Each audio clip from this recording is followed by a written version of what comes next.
नमस्कार, मैं हूं आदेश रावल। आज बहुत दिनों बाद आपसे मुलाकात हो रही है और आज की हमारी रिपोर्ट भी कुछ ऐसी ही है। आज की रिपोर्ट है राफेल और अगस्ता वेस्टलैंड कैसे एक बार फिर चर्चा में है। दोनों घोटाले, इनका जिक्र आज करेंगे, लेकिन इन सब के बीच में जो मीडिया चैनल और जो बीजेपी के नेता राफेल के बारे में बात भी करना नहीं चाहते थे, वो पिछले 24 घंटे से राफेल के ऊपर टीवी डिबेट्स में पार्टिसिपेट कर रहे हैं और ये साबित करने में लगे हैं कि राफेल घोटाला दरअसल मोदी के राज में नहीं हुआ, ये कांग्रेस के राज में हुआ था। इसके पीछे की बड़ी वजह यह है कि फ्रांस की एक मीडिया संस्था है मीडिया पार्ट, उसने एक रिपोर्ट की है। दरअसल इसी मीडिया पार्ट ने जो पहले भी राफेल को लेकर कई खुलासे किए, तो इस बात को लेकर कहा गया कि मीडिया पार्ट जो है वो कोई सीरियस ऑर्गेनाइजेशन नहीं है फ्रांस का, जो जिसकी बात पे यकीन किया जाए। लेकिन परसों 2 दिन पहले जब मीडिया पार्ट ने एक और खुलासा किया, तो उसके बाद बीजेपी के प्रवक्ता संबित पात्रा सामने आए और उन्होंने साबित कर दिया कि कैसे राफेल जो घोटाला है वो यूपीए की सरकार में हुआ था, जबकि 2016 में फाइनल डील राफेल को लेकर प्रधानमंत्री मोदी जब फ्रांस की विजिट पे गए थे वहाँ पे हुई थी। ये सबको पता है। और उसके बाद से लेके 2019 के चुनाव तक राफेल का पूरा शोर रहा। लेकिन ये जो खुलासा हुआ है, इसमें 2018 में एक दस्तावेज मिलता है मॉरिशस में, और मॉरिशस की सरकार ईडी और सीबीआई को उस दस्तावेज़ के बारे में बताती है भारत में और कहती है कि हमें ये सबूत मिले हैं कि जो बिचौलिया है, मिडिलमैन सुषेण गुप्ता, उन्हें 7.5 मिलियन यूरो दिए गए और इस बात की आप लोग जांच कीजिए। यानी मामला शुरू होता है 2007 से। आपको शुरू से एक कहानी समझाता हूँ। 2007 से और 12 के बीच में सुषेण गुप्ता को 7.5 मिलियन यूरो मिले, यानी लगभग 65 करोड़ के आसपास ये बैठती है। इसमें बिचौलिए के रूप में काम किया। और गुप्ता जी को ये पैसे दिए किसने? डसोल्ट कंपनी, जो कि फ्रांस की कंपनी है, जो भारत को अपने विमान बेचना चाहती थी।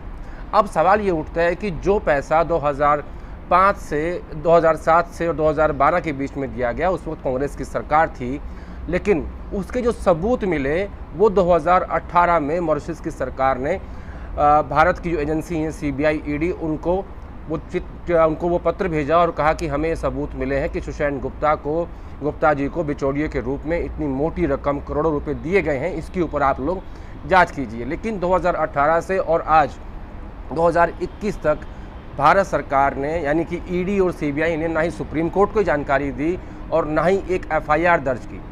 उसके बाद कल जब संबित पात्रा राफेल के ऊपर ब्रीफिंग करने सामने आए और उसके बाद हर चैनल पे इसके ऊपर डिबेट हुई, वो चैनल जो राफेल का नाम लेते हुए भी डरते थे, उन सब ने कल ये साबित कर दिया कि ये घोटाला यूपीए काल में हुआ था। दरअसल जब सबूत 2018 में मिले तो इस बात की चर्चा कैसे हो सकती है, और 2016 में जब ये डील हुई, अब अगस्ता वेस्टलैंड और राफेल कैसे जुड़े हुए हैं आपको बताता हूँ।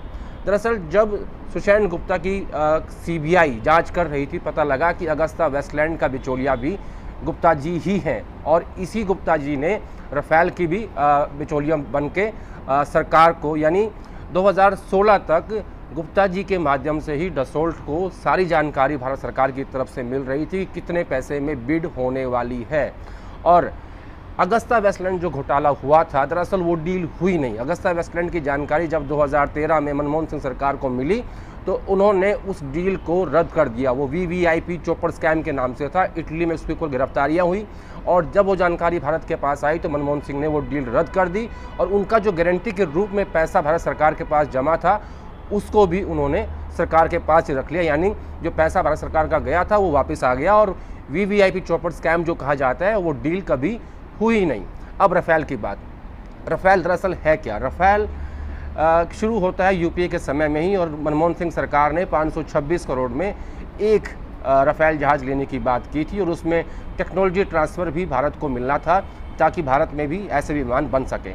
लेकिन जैसे ही सरकार पलटी, 2014 में प्रधानमंत्री मोदी बने, उसके बाद 2016 में वो खुद फ्रांस गए थे जहां ये डील हुई और 136 से घटाकर एयरफोर्स से बिना चर्चा किए 36 विमान कर दिए गए और 526 करोड़ का जहाज़ 1610 करोड़ में खरीदा गया। और अनिल अंबानी की कंपनी, जिसका डिफेंस डील में कोई एक्सपीरियंस नहीं था, उन्हें इसका भारत का जो है वो टेंडर दिया गया, कॉन्ट्रैक्ट दिया गया।